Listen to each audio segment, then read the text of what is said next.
A very good evening and a warm welcome to State of Business on ART Television. I'm Mariam Vijayaratna. Let's have a look at the headlines first.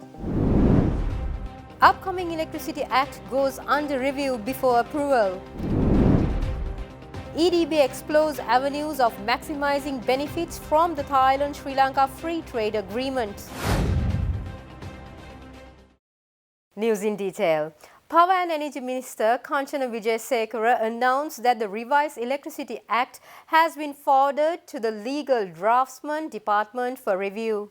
The minister mentioned plans to present it to Parliament for approval next month post the Cabinet approval. The minister said this speaking at the Presidential Media Centre recently.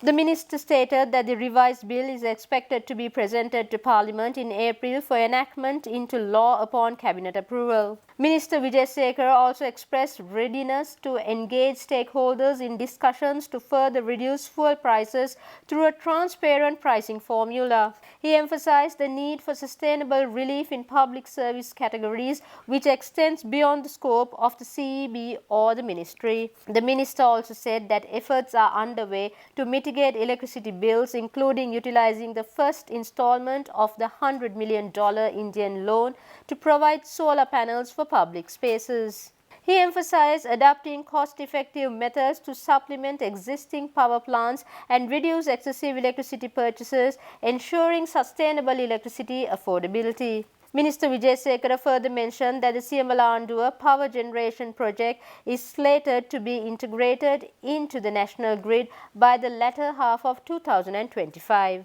The minister stressed that plans are also underway to release a tender notice for the establishment of a 50 megawatt wind farm in the Mana area.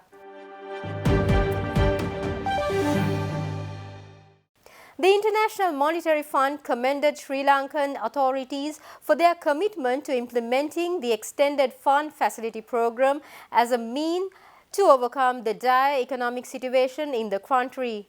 The President's Media Division said that these remarks were given during a meeting between IMF officials and President Ranil Wickremesinghe at the Finance Ministry recently. IMF Senior Mission Chief for Sri Lanka Peter Brewer delivered encouraging remarks emphasizing the program's promising efficacy and commending authorities for their dedication to implementation.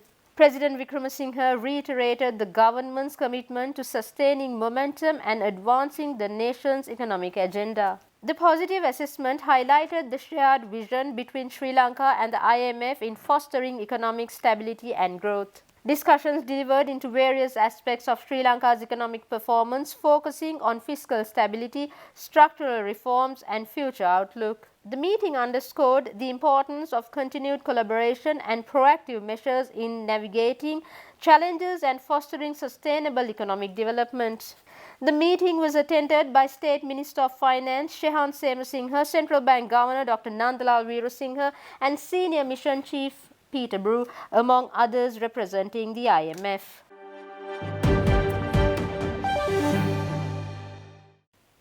President Ranil Wickremesinghe has directed officials to provide housing for all homeless families in Kajimawata, Colombo, adhering to government housing policies and criteria.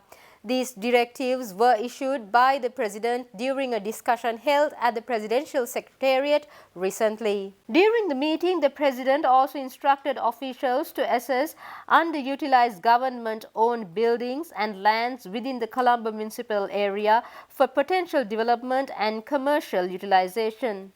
He emphasized the importance of involving private investment with public sector intervention in implementing the program effectively. The President also reviewed the progress of government housing projects in Colombo city limits and stressed the need for additional initiatives despite economic challenges. President Wickremesinghe went on to underscore the importance of devising suitable systems for projects in the future. Stay tuned, we'll be right back after this short commercial break.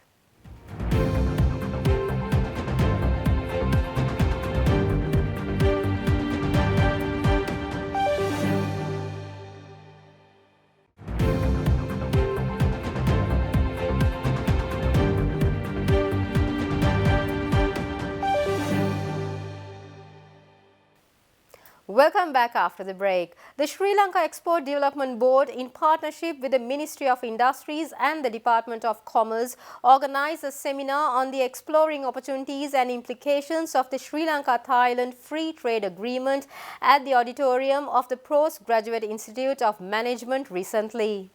The primary objective of the seminar was to raise awareness among the Sri Lankan business community about the Sri Lanka-Thailand Free Trade Agreement and to provide a platform for exploring new opportunities. The seminar saw the participation of over 150 representatives from the exporter community, public sector and academia. Presentations and the Q&A sessions depicted the strategic framework shaping the bilateral trade relationship between Sri Lanka and Thailand, exploring potential opportunities for growth, innovation and prosperity. The event was inaugurated by Secretary of the Ministry of Investment Promotion M.M. Naimuddin, Secretary of the Ministry of Industries Tilaka Jayasundara and Secretary of the Ministry of Trade B. Atapattu. Chairman of the Sri Lanka Export Development Board, Dr. Kingsley Bernard, expressed enthusiasm for continuing the dialogue and planning more trade promotional events for the Thailand markets.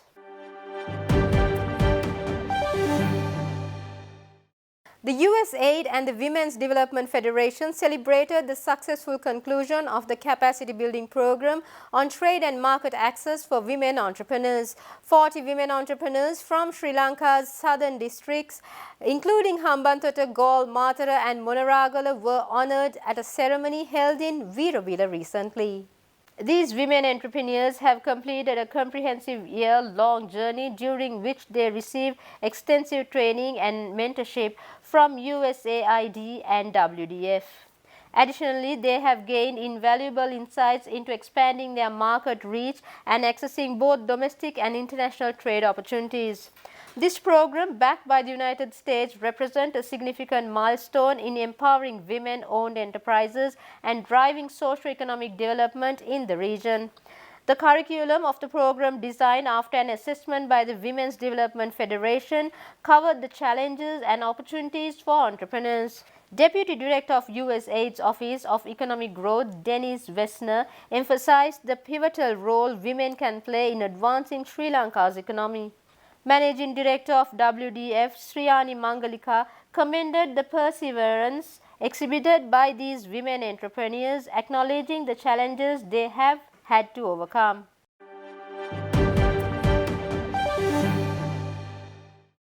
Hatton National Bank released a commemorative stamp solidifying its legacy as a cornerstone of Sri Lanka's banking system. This commemorative stamp was released at an event celebrating its 135th year of service in Colombo recently.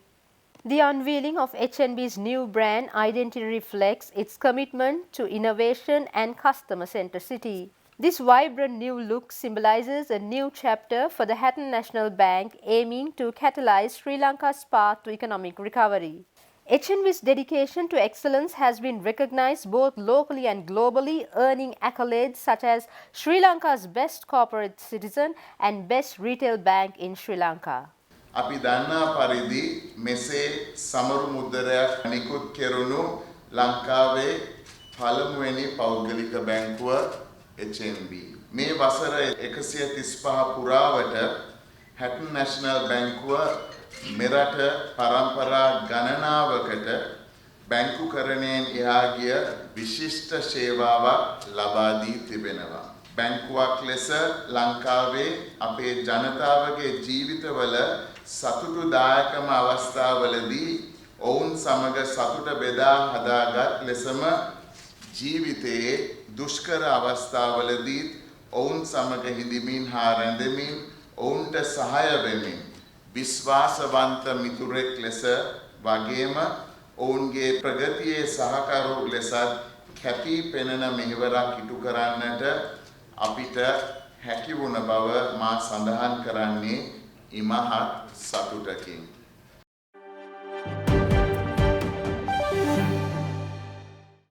That's all we have for tonight. For this and more, subscribe to our channel on YouTube and follow us on Facebook. Have a great weekend. Take care. Good night.